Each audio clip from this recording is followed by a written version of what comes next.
રક્ષાબંધનને લઈને એક દુઃખદ સમાચાર સામે આવી રહ્યા છે। ભાઈ બહેનના પ્રેમનો પવિત્ર તહેવાર એટલે રક્ષાબંધન 9 ઓગસ્ટ શ્રાવણ મહિનાની પૂર્ણિમાના દિવસે મનાવવામાં આવશે। આ વખતે રક્ષાબંધન પર કોઈ અશુભ યોગ નથી બની રહ્યા। આ સારી વાત એ છે કે આ દિવસે ભદ્ર યોગ પણ નથી, કારણ કે 9 ઓગસ્ટના સૂર્યોદય પહેલા જ તે પૂર્ણ થઈ જાય છે। તેથી કહેવામાં આવે છે કે રક્ષાબંધન પર આખો દિવસ રાખડી બાંધી શકાય છે, તેમજ 7 કલાક સૌથી શ્રેષ્ઠ મુહૂર્તની વાત કરવામાં આવી છે, પરંતુ એવું નથી। રક્ષાબંધનના દિવસે રાહુકાળની છાયા રહેવાની છે। ભદ્રકાળની જેમ રાહુકાળમાં પણ રાખડી બાંધવી શુભ માનવામાં આવે છે।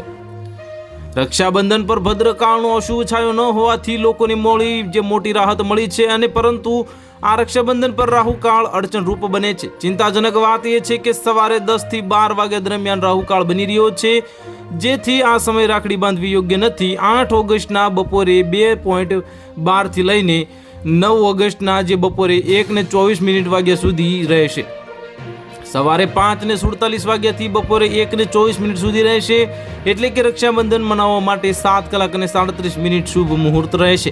પરંતુ આ દરમિયાન 9:07 વાગ્યાથી લઈને 10:47 કલાક સુધી રાહુકાળ રહેશે। આ 1 કલાકના સમયગાળામાં બહેન તેના ભાઈને રાખડી બાંધવાથી બચી જાય તો સારી વાત છે। રાહુકાળમાં રાખડી બાંધવી અશુભ માનવામાં આવે છે। તો હાલ માટે આટલું જ। મળીશું નવી અપડેટ સાથે। જો તમને અમારા વિડીયો પસંદ આવતા હોય તો વિડીયોને લાઇક કરી દેજો, ચેનલને સબસ્ક્રાઇબ કરી બાજુમાં આવેલા બેલ આઇકનને દબાવી દો, જેથી તમને આવા સમાચારની અપડેટ મળતી રહે।